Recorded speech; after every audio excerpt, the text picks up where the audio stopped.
Welcome, welcome, welcome, everyone. Welcome to another edition of Remixing Politics and Culture with me, your host, Pam.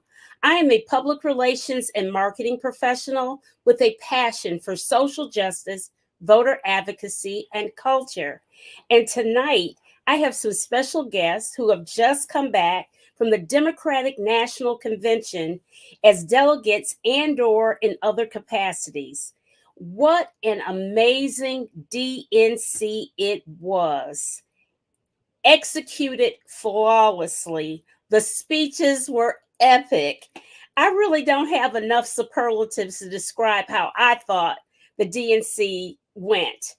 But especially when you consider that Vice President Harris had only been our presidential Democratic candidate for less than a month. Okay. Not only that, I just read that VP Kamala Harris has raised a record $540 million since she topped the Democratic ticket a month ago. Yet, despite all of these overwhelmingly powerful news and excitement and enthusiasm, we know, unfortunately, that this race will be a close one. My guests tonight are going to share their experiences at the DNC and what we're going to do and what we're going to discuss, what all of us must do beyond being excited and enthusiastic. All right, so up first, I have Satana DeBerry. She is the elected district attorney for Durham County, North Carolina. As district attorney, she has prioritized the prosecution of serious offenses and implemented policies to reduce unnecessary pretrial incarceration and court involvement, and work to improve trust and equity in the courts.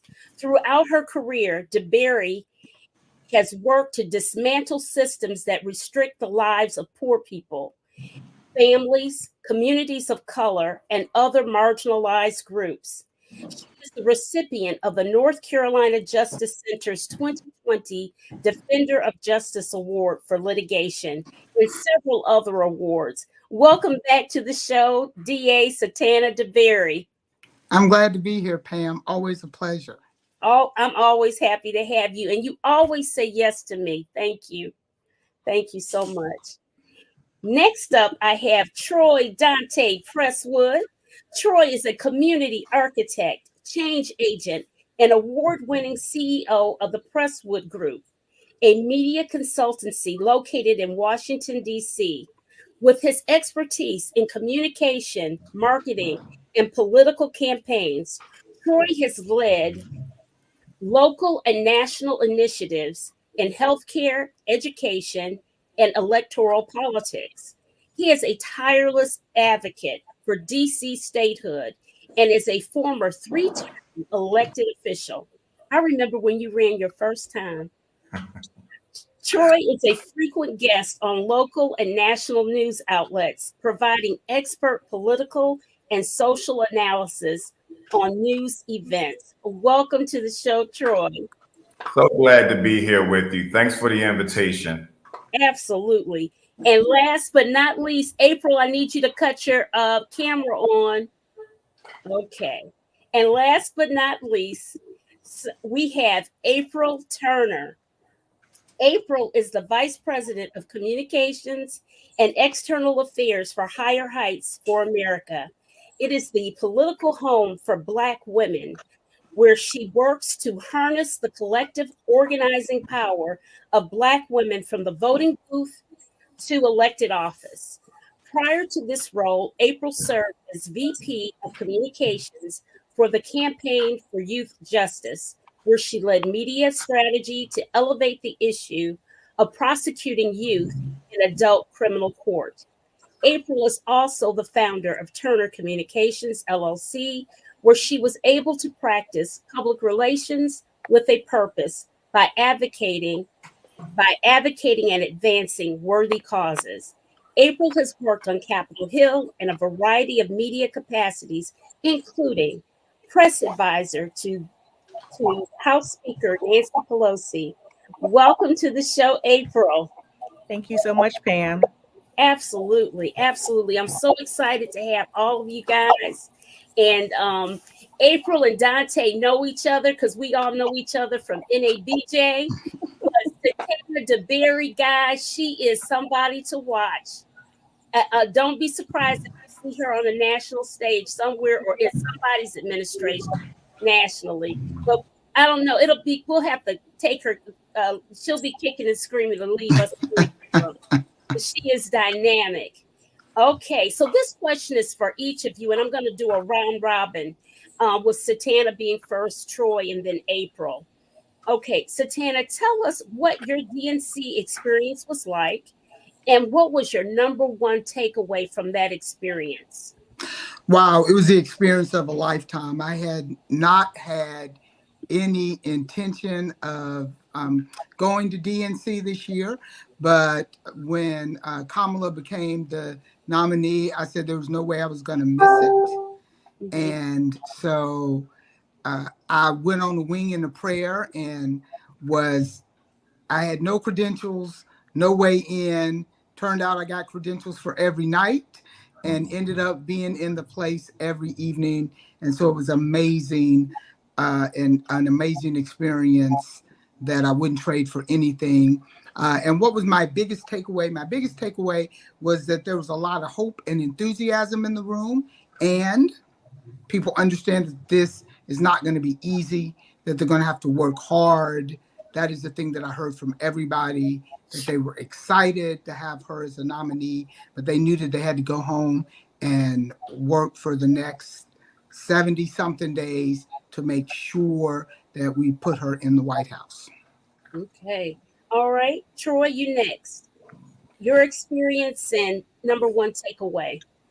Yeah. So I was a delegate to the DNC this year. This is my second go around. My first time as a delegate was 4 years ago when we helped to elect Joe Biden and Kamala Harris. But it became a virtual convention due to the coronavirus pandemic. So this was my first time really being in the convention space, in the hall, interacting with other delegates from around the country around a central theme, which is we're here to get Kamala Harris and Tim Walz elected in November, on November 5th, to be more precise for your viewers. And so, it was electrifying. I mean, I have to agree with Santana. I mean, the energy inside of the convention hall, which technically is not a convention center, it's a United Center, but the energy in there was so incredible that it is still, I'm still wearing it. I'm still wearing that energy that really became like a perfume, if you will, inside the convention hall there.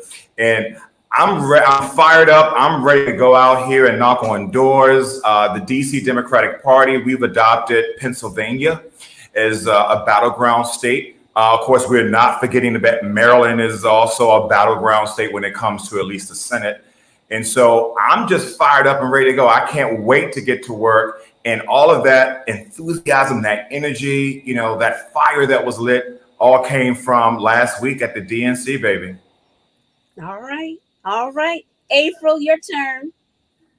I totally agree. I think we're still on cloud nine. We're probably still tired because it was an exhaustive week. But it was amazing. I mean, you can feel the energy at home. I'm sure people that watched it, but being in the United Center, you felt all of it. And my biggest takeaway was all the Black girl magic that made that week happen. From our chair, Mignon Moore of the DNC Convention Committee, Leah Daughtry and Marsha Fudge, who co-chaired the Rules Committee, and think about all the rules that had to happen to make sure that Kamala can move through that process. Lottie Shackelford, our nation's first Black woman mayor of a top 100 city, who is an at-large delegate. Virgie Rollins, who is chair of the DNC Black Caucus. And then you saw on the stage all the other Black girl magic, from Michelle Obama to Oprah to Kamala Harris's nieces to Maya Harris, to Jasmine Crockett. It just went on and on and on. And it was just so exciting to see us lead. All right. All right. So now let's talk about how we're all going to tackle the indifference among some people who really don't understand what is at stake in this election. And I say this because I'm really surprised that things are still so close when you consider all of the what Joe Biden and Kamala Harris have managed to do in their term in office. And I hear this by the various man on the street type of interviews. Satana, you were born, I'm going to start with you first. You were born and raised here in North Carolina and served as Durham, North Carolina's district attorney. What are your thoughts about this as a person sworn to uphold the law about the possibility of Trump becoming president again? And North Carolina being a very critical state in this election. Yeah, I think there are not a lot of undecided voters out there. I think what we do know here in North Carolina is Joe Biden lost North Carolina by only about 70,000 votes. That is not a lot of people. What that means is that we need to really mobilize people who don't vote often. Mm-hmm. Right? Just in Eastern North Carolina alone, there are about 160,000 registered Black voters who did not come out in 2020. Those people can make a difference. When Barack Obama won North Carolina in 2008, he won by an average of 4 votes per precinct. Mm-hmm. So we know just how narrowly these races can be won, and that literally everybody's vote matters. And so here in North Carolina, we just have to turn out people who don't vote often, and they have to have a reason to vote. For your viewers who don't know, I ran for Attorney General here in North Carolina this year, did not win the primary, but did win 35 counties. And one of the things that I talked about on the campaign trail was you absolutely have to give marginal voters something to come out and vote for. They cannot have 3 white guys in a blue shirt to vote for at the top of their ticket. Mm-hmm. They have to have a reason to come out, and they have to have a reason to keep voting down the ticket. Kamala gives them that reason, right? But we do still have to engage them. We still have to tell them why it is important to us that she votes. You know, you have to tell your personal story of why you are voting for Kamala and why it is important for you that people keep voting down the ballot. You can't tell them they're voting against their interests. You can't tell them that democracy is at stake. Yeah. You got to tell them real things, and they have to feel real connection to the ticket. I think Kamala provides that. I think that each of us I love to hear Troy talking about how they have adopted Pennsylvania. DC is done. They don't have to worry about DC.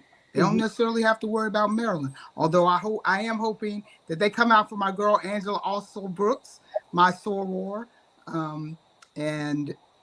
because we still do need her in the Senate. Yes. But we do need people showing up in community and saying this is important and this is why you should come out. Right. Troy, you next. Your thoughts on what's at stake if Trump were to get back in office?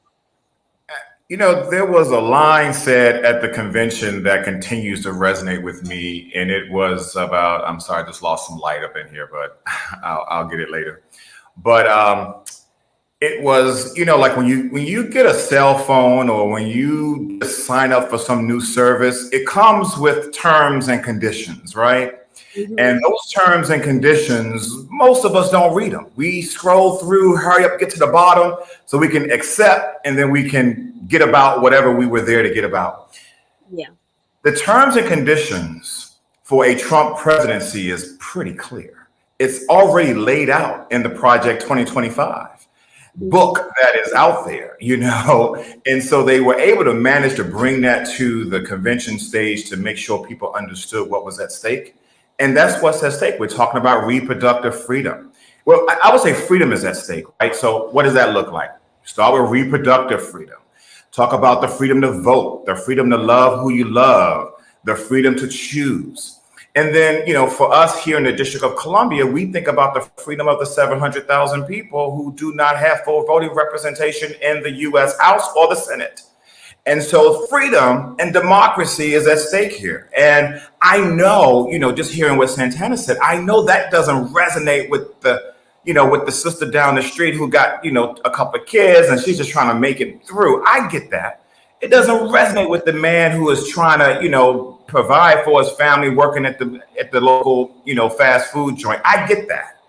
And so how do we make those big ideals, democracy and freedom, how do we translate that down to those people, to the people who are ordinary Americans who can vote, but sometimes choose not to because they're either tired of the same thing that we've been seeing, which I think is to another point that Santana made, or they don't see what's in it for them. So that's really the job of the next 70 plus days for those of us who love freedom and democracy, is to help those who may not quite be able to connect those two ideals, those two concepts to each other, and to help them understand that what freedom looks like. Again, reproductive rights is pretty clear, right? But then also, what do we mean when we say the right to vote? What do we mean by that in terms of where you live and your voice, how that doesn't matter anymore if you lose it? So it's a matter of, for me at least, it's about trying to make the connection to, to our everyday life. And I'm going to continue to hammer away at that until, it's nothing else left. Mm-hmm. All right. April? I totally agree with my colleagues. I haven't had a chance to say hi to Satana. We know Satana at Higher Heights, so good to see you, sister. And there's just so much on the ballot. There's definitely, they laid it out correctly. Like there's so much that us to think about as far as Donald Trump, but our everyday lives and our state level and our local levels are so important. And for us to, as Michelle Obama said, do something.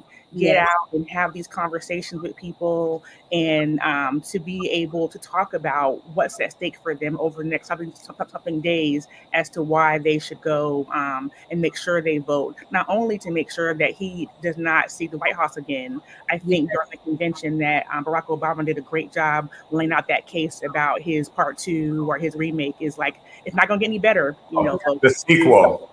Yes, the sequel. Thank you.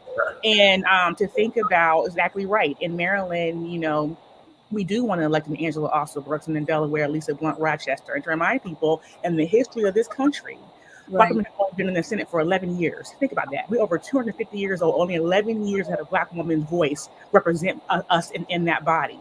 We do need a Latifah Simon in Oakland to be in Congress, a Janelle Bynum in Oregon to be in Congress for the first time a Black woman would be in Congress from Oregon, a Michelle Mosby who's running for Congress in Richmond, a Flo Crawford who's running for mayor of, Michelle Mosby running for mayor, Flo Crawford who's running for mayor of Sacramento. There are so many things happening for us locally that we need to make sure that we're in tune with. And I believe that diverse decision-making tables make better decisions. They bring along everybody for the ride. And why it's so important for us to get up and vote up and down the ballot and make sure that we have people that have our best interest in mind to address all of the issues that people are so upset about.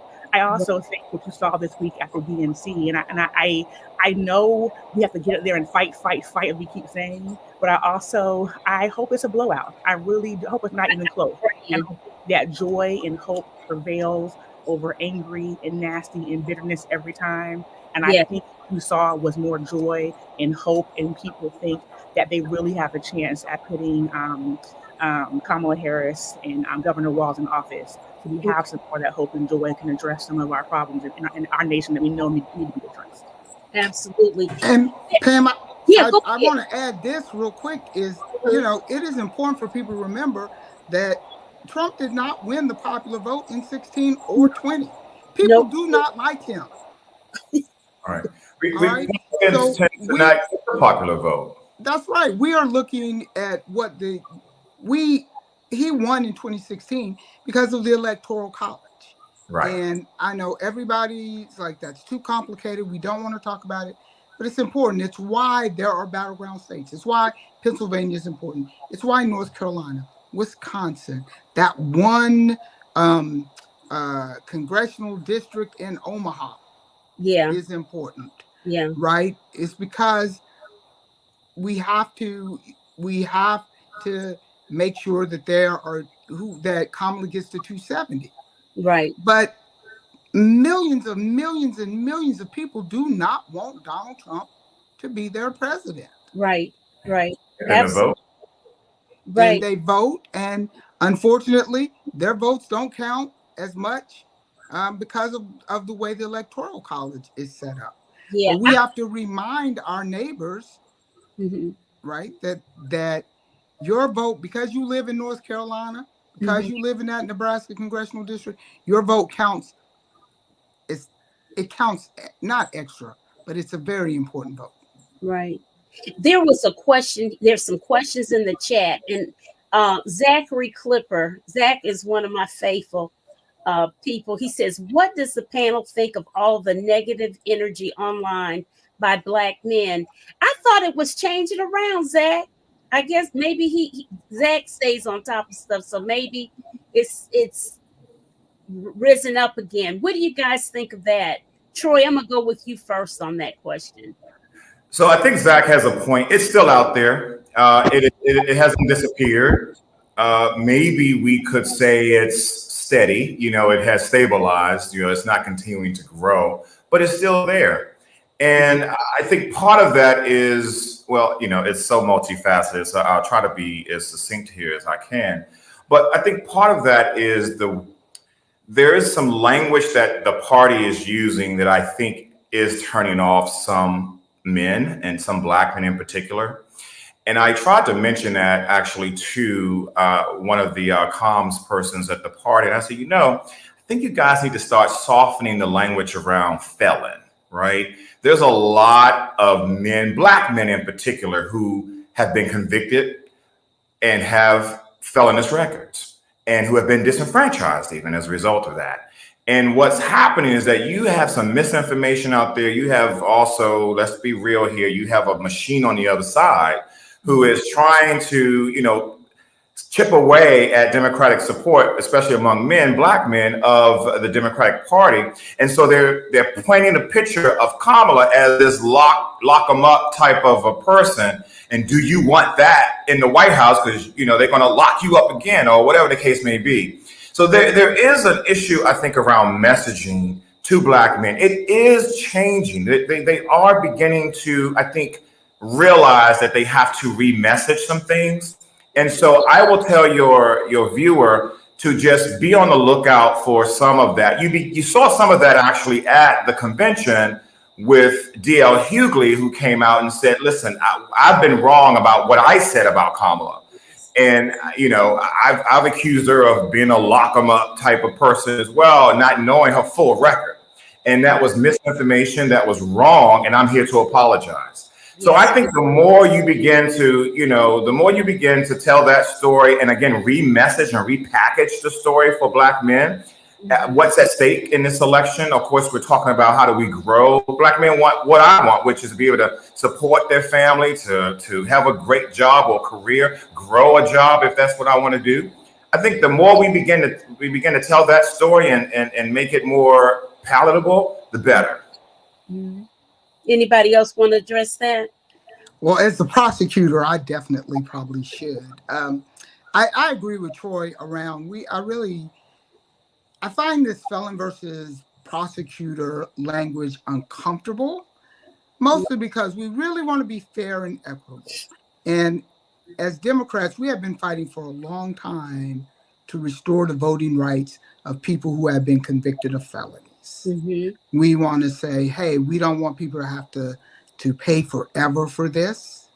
And it seems a little bit that now that maybe we think it plays in our favor, we want to use it.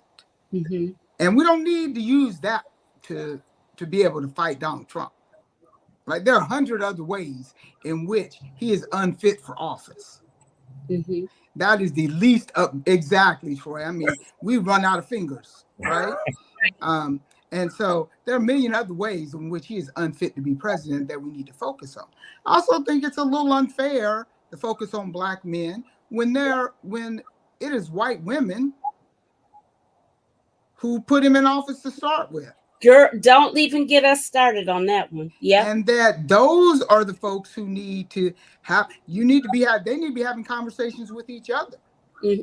And they are, and they are having them. I appreciate those white women for Kamala calls, mm-hmm. where folks like Glennon Doyle get on and say, hey, it's our turn to acknowledge that what we've done and step up. Yeah. But, so let's not put it on black men like, if they don't show up for Kamala, that'll be the reason things don't go well. That mm-hmm. won't be the reason things don't go well. And mm-hmm. I do want to say one more thing about DL making the apology on national television. I also saw Dave Chappelle there at the DNC. And these guys are comedians, mm-hmm. and they have used Kamala as the brunt of jokes for a while. And I think, and we have really seen a change in them, I think, because they before have been defensive about that. They're like, well, I'm a comedian. I'm just making jokes. But they see that people listen to those jokes. Yes. And now they're like, let me take a step back. Because, mm-hmm. again, there are 100 other things I can make a joke about. Mm-hmm. Mm-hmm. But this shouldn't be one of them. Right. There was another April, did you have anything you wanted to add or no?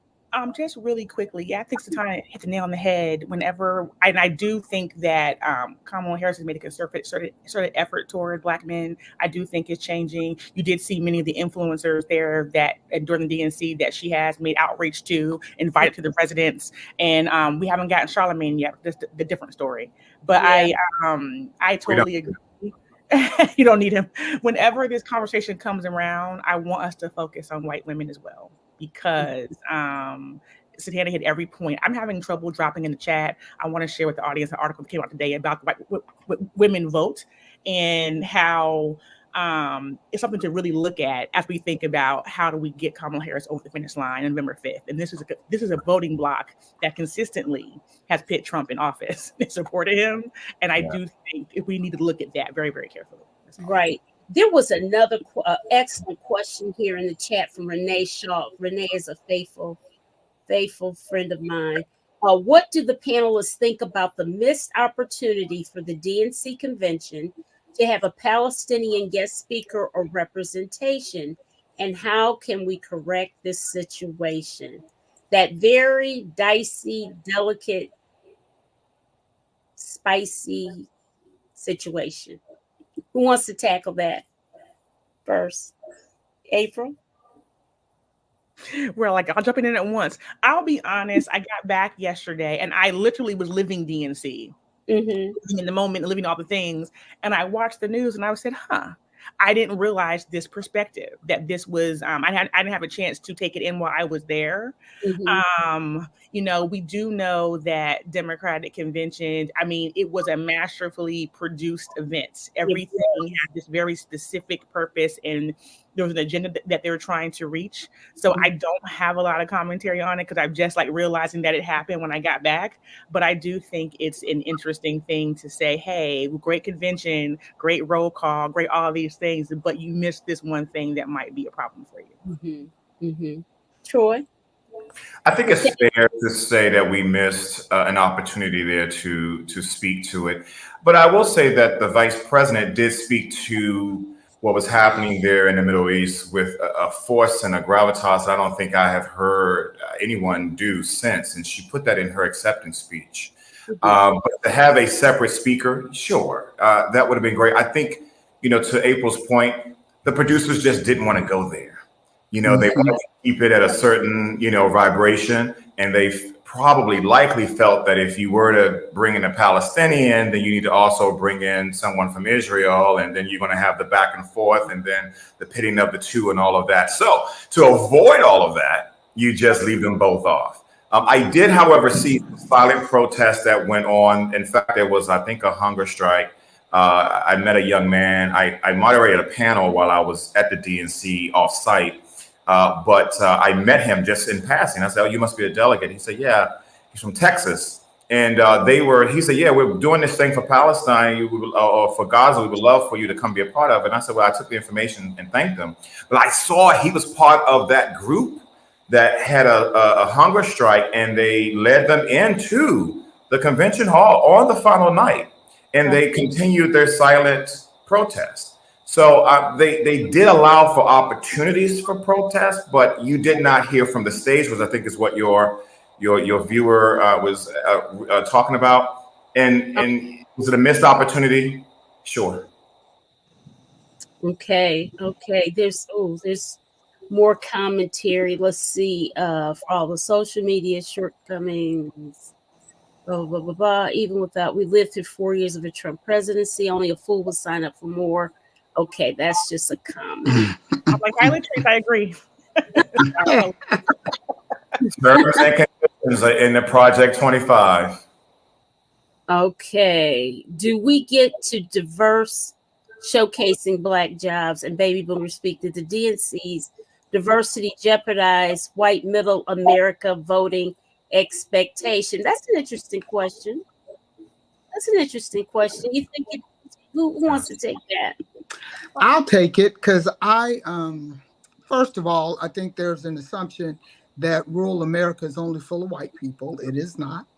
Mm-hmm. I was born and raised in the rural South.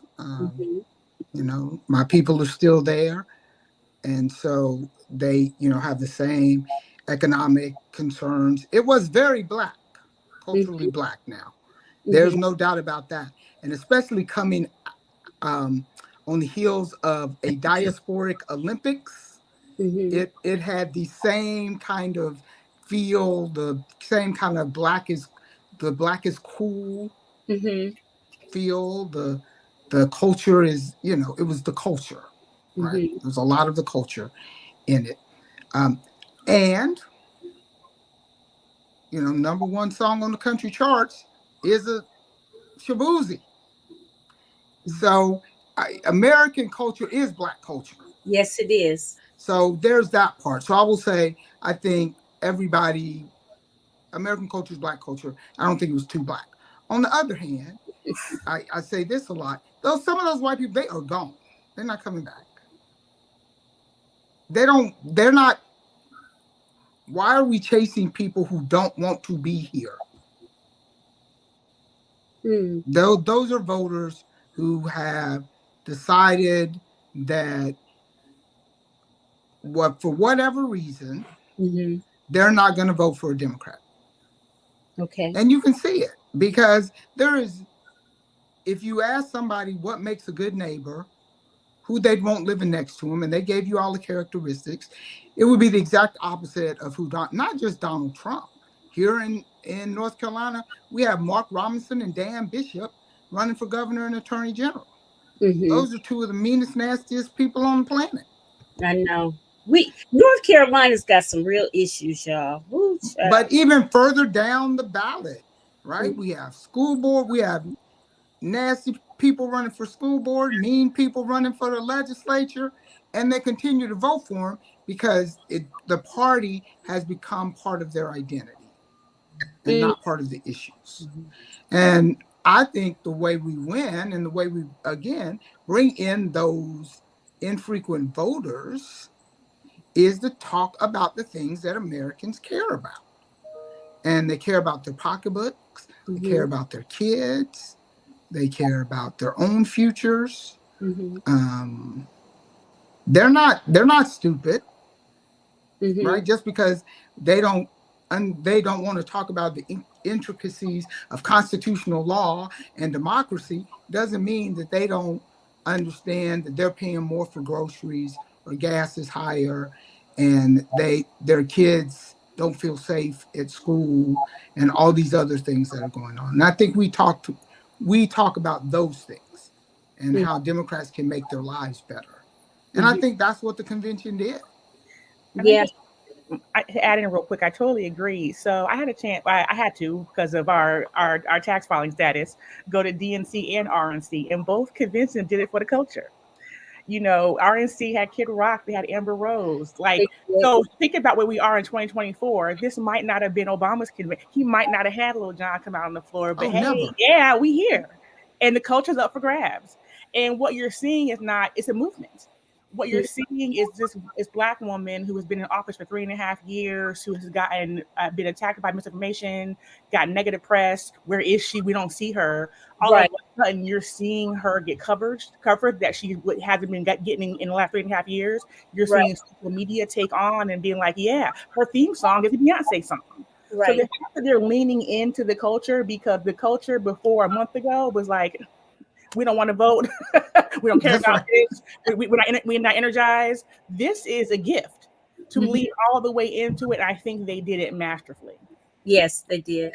I just want to quickly add that, yes, Black culture diversity is our strength. It is not a weakness. And so I think if they're in rural America or they're in urban and suburban, communities, if you are threatened by a diverse party, then it's not the party for you. I do think you still go after voters, Santana. I do, I'm willing to go where you might think you shouldn't go, even if it's just to run up, to just get something, to chisel away at something, right?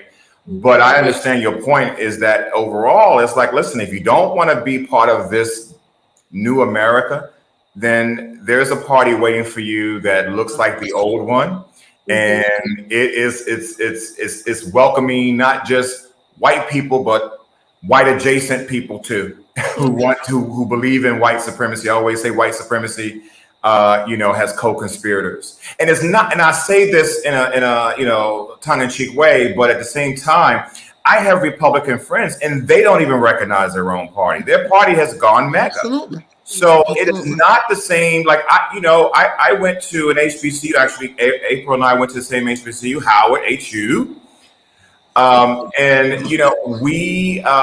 I spar with Republicans all the time, but at the end, we went out and had a drink, I guess, right? Or something else. And so to many of them, and not just Black Republicans, but just Republicans in general, when I'm on television, I'm talking to people who are all in every spectrum, and they don't recognize this on their party anymore. So there's a lot at stake here. And I tell you, if you really want to talk to rural America, talk to the Black people in rural America. There's a lot of us here too.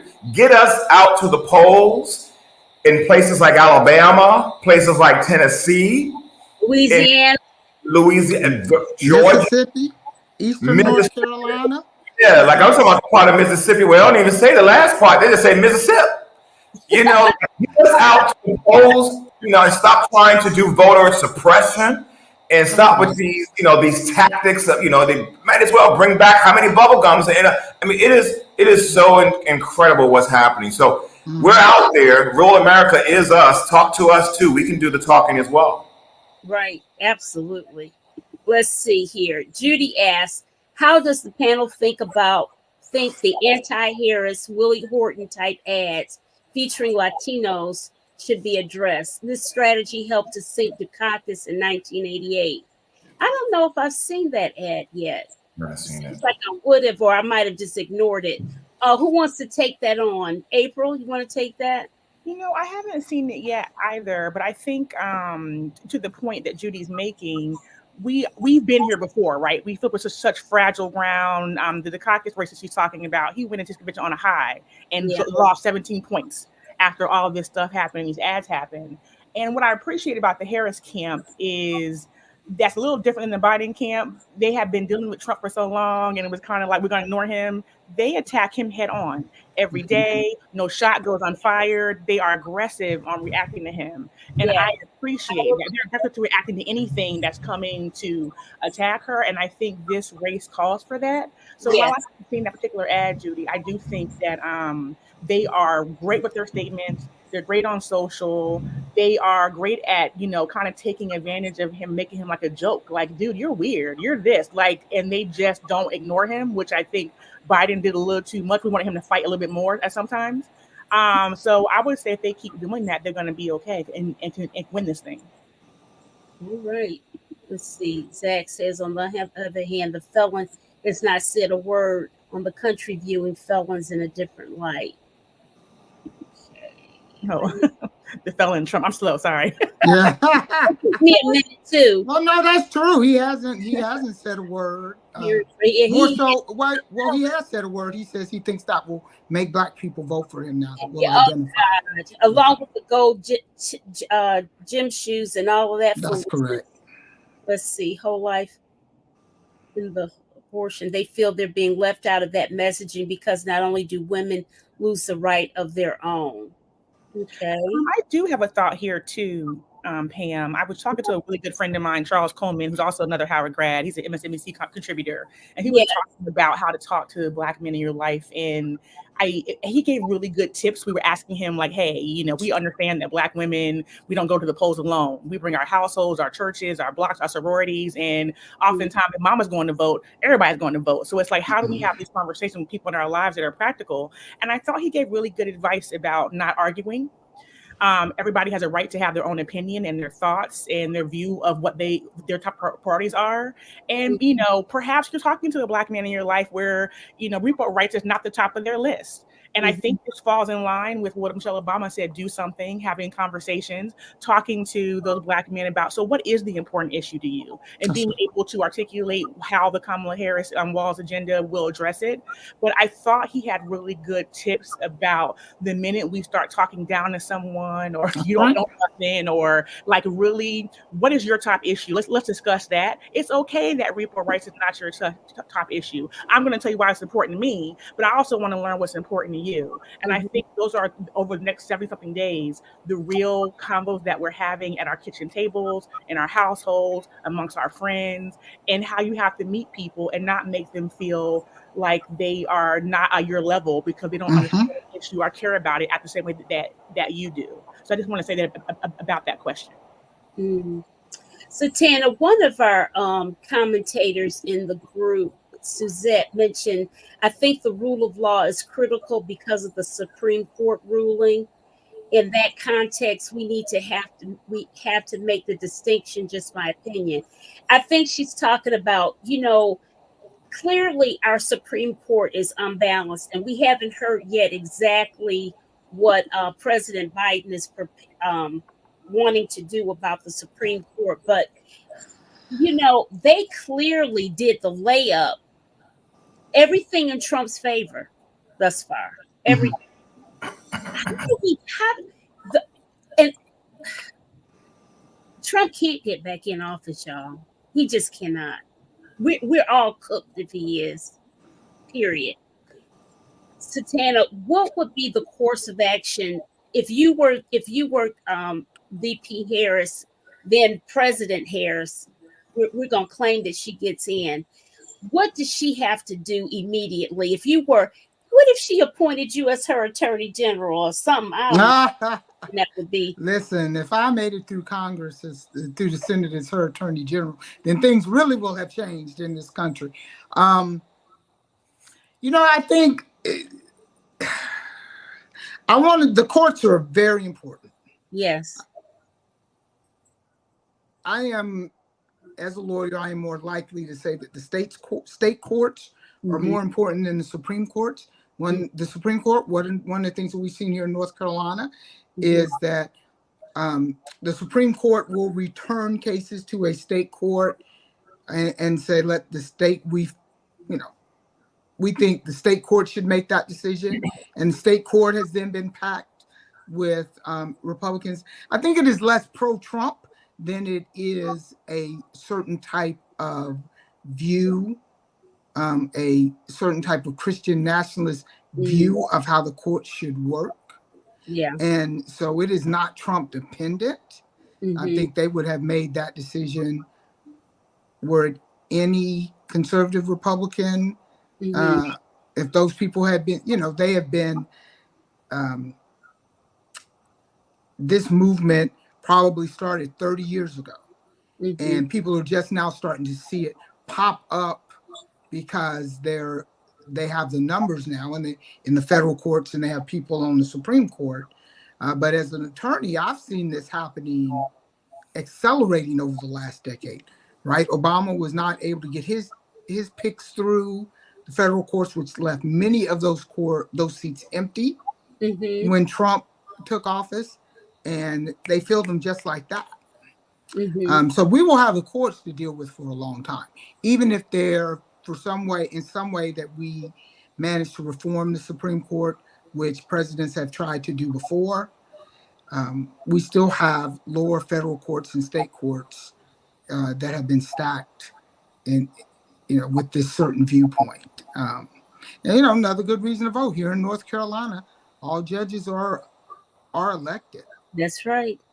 And That they is. used to be nonpartisan, and they've made them partisan. Oh no, it's very partisan. And it's very partisan, and so you got to turn your ballot over. You got to go to the bottom of the ballot. Yep. And then you got to turn it over and see if there's anything on the back. You're not done if you're on one side. You're not done if you just filled out one side. That is the truth, guys. You have to look up and down and turn it around. Make sure you don't have anything else. That's what we're gonna have to say now, Satana. That's right. Up and down and turn it around. Zach says, should you recognize a person who is uncommitted to your cause? What does that mean? I don't know. I wonder, is he referencing some of these? I wonder, is he referencing people who are celebrities, and we give them hype or give them attention just because they're a celebrity, and then they're going against the cause. Maybe that's what he means. I don't know. Let us know what you mean, Zach. But they did bring in the hostage parents. I remember that. They did do that. Yeah. They did do that to have the roles. Yeah, they did do that. So I don't know. Let's see. There's so much in there. Let's see. They did have Israeli. Yeah, she's saying the same thing. But VP Harris did speak strongly on the Gaza situation. To Santana's quote, Nicole Hannah-Jones is from Iowa. It's true. She is. It's a lot in the chat. April Hillary got more votes, yet lost electoral votes. So how are we monitoring the electoral college votes? Mm-hmm. April, I saw that, Terry. Thank you. I think it was something. There's so many great nuggets from last week, but I think it's something that Michelle Obama said. I love this. We don't have time to be about this a Goldilocks take on it. This shit right. But what she did say that I love, though, was that we have to knock this out of the park. This cannot be a question. We need to have to 08. We need to stand in lines. Yes. This needs to be so. I know we all remember 2016 very vividly. We all stayed up at night and we looked like, oh man. I had my covers over my head. Yeah. Listen, I went to bed early because I couldn't take it. I woke up and saw he was the winner on the TV. I was like, in 2020, we had. I turned on HGTV. I couldn't look at the news anymore. Yeah, I couldn't watch HGTV. In 2020, though, we had to wait a little bit. I actually stopped watching TV for a second, and me and a friend were out shopping, and I was like, oh, they finally called this race. We need a decisive victory. We want to see it on November 5th that night. We want to unquestioned. This is not enough electoral votes and popular votes. This is it. So I think it needs to happen, and we need to approach it that way. Let's go vote so hard that there's no question. Let me get a get dirty for a minute, because that's who I am. And I went to a media only briefing, a couple media only briefings during the DNC, because I'm just always curious about what you guys are hearing and the way you report. And I heard some really interesting things about the Electoral College and the pathway and polling. And one of the things that they were talking about was when Joe Biden was in the race, he really only had one pathway to victory. He had to win Pennsylvania. Everything else was in that congressional district in Nebraska, and everything else was off the board for him. It seems that Kamala has put North Carolina back in play. She's put Georgia back in play. She's put Nevada back in play, Arizona back in play. So she has 4 to 7 paths to victory that didn't exist before, and Trump's paths to victory have shrunk. So there are definitely people who are paying attention to what's happening with the Electoral College and the combination of states that need to happen, and for her to pull it off. Well, again, that's why we said that we want to focus on, like you said, Santana, DC. We know which way the 3 electoral votes from DC will go. So that means that gives us an opportunity to help push Pennsylvania over the edge, right? That gives us a chance to work, even do some work in North Carolina. We did that back in 2020. Didn't quite pay off, but we at least tried there. And so the way we win, we know the way we win the presidency is through the electoral college. And so we can't get bamboozled. We can't get gaslit. We can't, start thinking, well, we want electoral college reform. Listen, this is not the time to have that conversation. We can have that conversation afterwards, but right now, let's win at the game that they have rigged for us to win in. And so we have to do the things that are necessary to get those states to the majority for the Democratic side so that we can pick up those electoral votes. That's how you win in this game. And so I hope that the viewers who are watching this hear my voice, get engaged in a place. If your state is blue, solidly blue, then reach out to your party and ask them, what are we doing? Are we working with another state? How can we work with another state to help them with their electoral process there? Are we doing a caravan? Are we doing a letter writing campaign? Are we doing phone banking? What are we doing? Because there is banking, all of us stuff you can do from your own home. Yes. This is an interesting question from Deb Carter. What do the panelists think about Kennedy endorsing Trump and how it may affect the Democratic vote? Who wants to take that first? Yeah, I saw that. I'll just say quickly, I think he's been a threat, but I think his campaign lost so much momentum. And I was like, okay. I feel that way. I mean, I could be wrong, but he would turn out to be a big nothing burger. I'll put it that way. So yeah, he gave up because he was like, what else can I do? And you go and be with him. Y'all good luck. She's going to be both of y'all. Is what I have to say about that. Here's my sound effect. Wah, wah. Who cares? He was closer to Trump ideology anyway than he was to the Democratic Party. I mean, my God, how does someone who is part of a political dynasty that helped to really reinvigorate the new Democratic Party sink so low? So, yeah, womp womp. When you say closer to his ideology, do you mean weird? Because he is definitely that. And I will add, the way the family issue statements to denounce him are, to me, hilarious. When he first ran, they were like, the Kennedy family says no. And it was hilarious. That was funny. When the bear story came out, I was done, because first it was the worm ate his brain and then the bear, and I was done.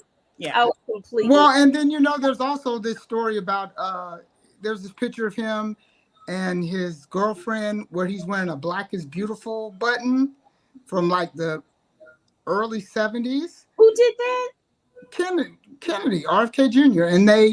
And when the photographer asked him why he was wearing the Black is Beautiful button, he pointed to his girlfriend, whose name was Emily Black.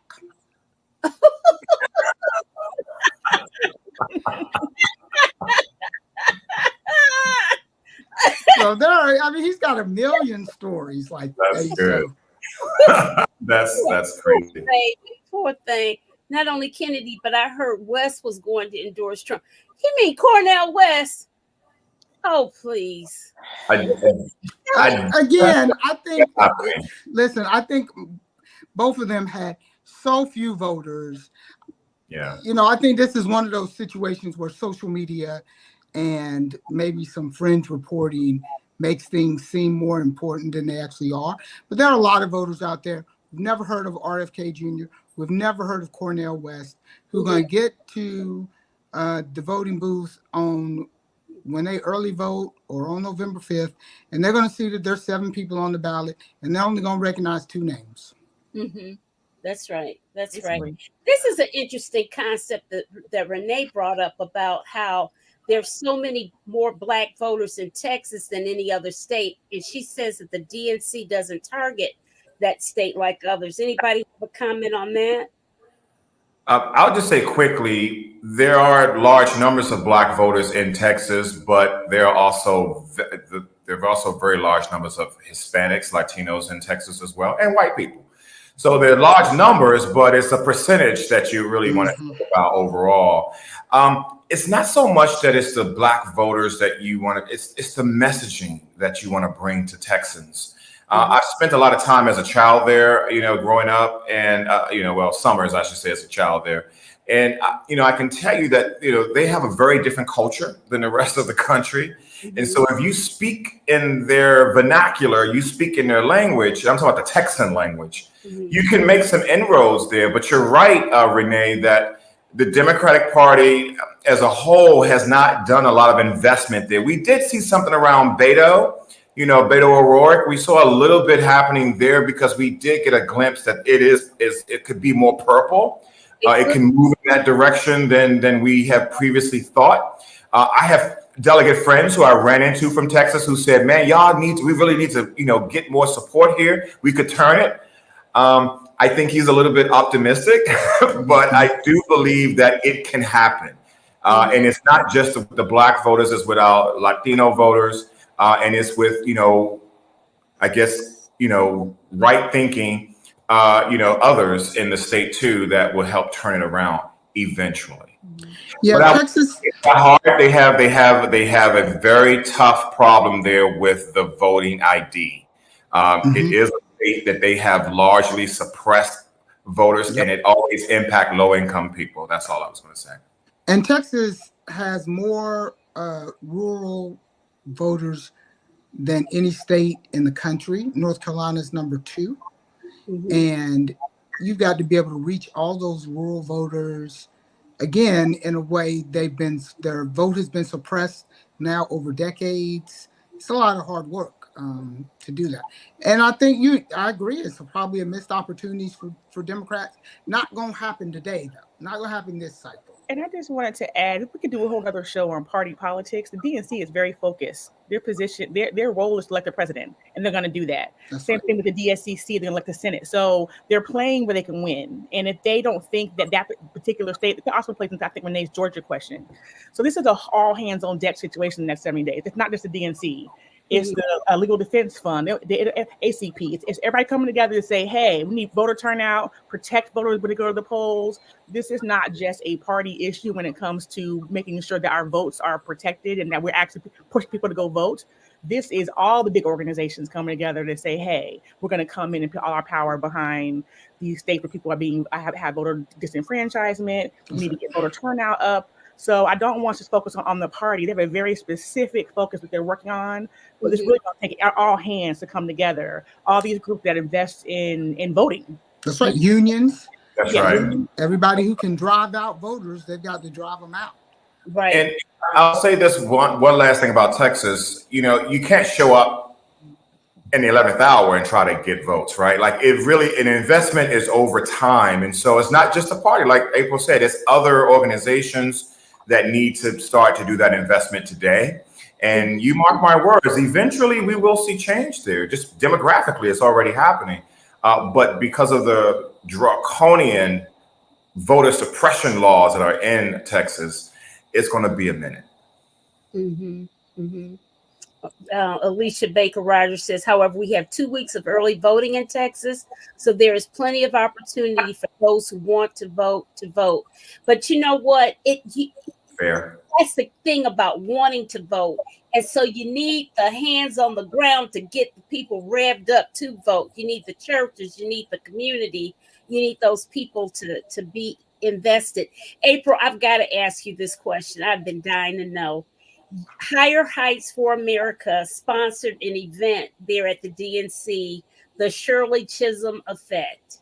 Please share with us what that was like. What was that about? That midnight brunch you guys gave. Yes, we did 2 events at DNC. We did a Shirley Chisholm brunch, midnight brunch on Wednesday night. So that was originally her night. We were all in, and a month ago we said, "Oh no, she's the candidate." So we had to change things around. But our, Shirley Chisholm is important to us. She's important to all of us, and All she of is us. the catalyst that lit this moment. She Mhm. dared to believe and dream that she can run for president, and she didn't make it, but she is what sparked this moment. So we wanted to honor her that night, and we had a glorious time in a beautiful venue in Chicago. And then the next night we had a Madam V President after party. And, our point is, for those with to DNC, I know Satana and Troy and I were blessed to get credentials, but everybody couldn't get in. So we wanted to create a space people can come together in community, have a watch party, be in the city, in the moment, be together and be able to do these things. And it was amazing. And we were just so happy to be able to honor on Wednesday evening Shirley Chisholm, because she is the momentum behind this moment. Yes, she is. Yes, she most certainly is. Any last parting thoughts? Oh, one thing somebody in the audience said, everyone needs to make sure that they are still registered.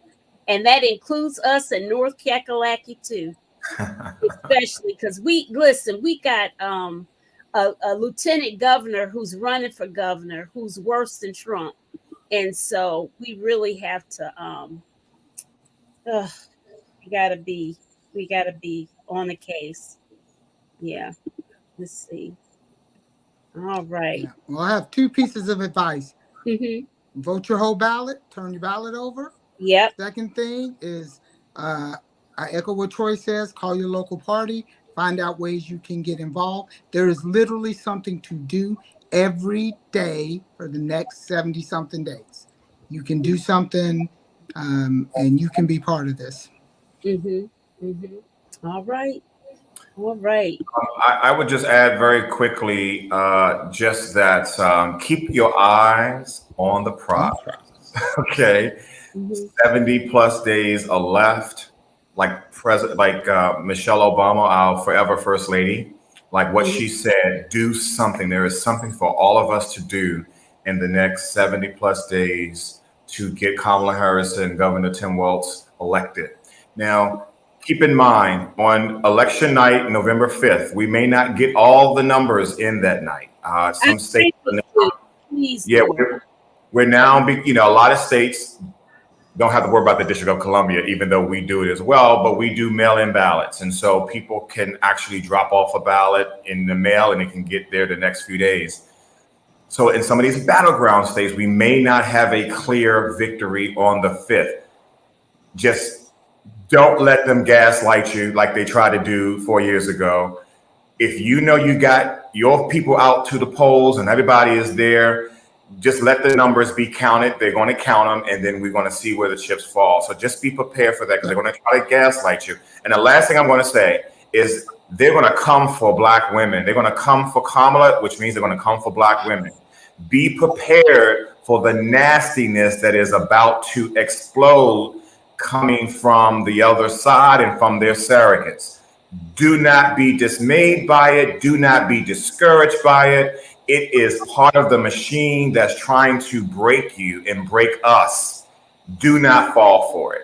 Just know that, again, if you keep your eyes on the prize, November 5th is the last day to vote. Mm-hmm. And bring somebody with you, get involved in your party. We're going to win this. I feel that energy in that room I'm still wearing it. It's like a sweet perfume, a sweet fragrance. And if it's anything like what it was there, I know it will translate to what we need to do on the ground. Yeah. And guys, please share this video, because everything that we try to do here is try to educate people on something to keep the momentum going, because information is power. Don't assume that all of us know everything, or, oh, they probably heard that already. Everybody doesn't listen to the news. That's half the reason. That is part of the reason why I even started doing this, just to educate people who don't. A lot of people don't listen to the news or read the news or anything else, but they will listen to peer-to-peer type of things. So share this video widely. Share it, please. Anybody else have any other parting words? Vote early. That way you don't have to, if you hit by a bus, your vote still counts. April. Sure. agree with everything that Troy and Satana said, especially Troy. They are coming. We know their playbook. And you're about to see misinformation and disinformation in ways that you have not seen before. Make sure that you have trusted, reliable places to get your information from. Not only that you know what's going on, but you can also combat it when you hear it and see it and tell other people. That's right. That's right. That's right. Absolutely. Absolutely. Listen, guys, thank you so much for participating in the chat. There's so much going on in the chat. And I appreciate all your activity. I appreciate you, Satana. You never say no to me. I thank you so much for that. April, thank you so much, so much. Troy, thank you too. I appreciate you guys. It won't be our last time. And you guys stay tuned and please share the video. Share the video.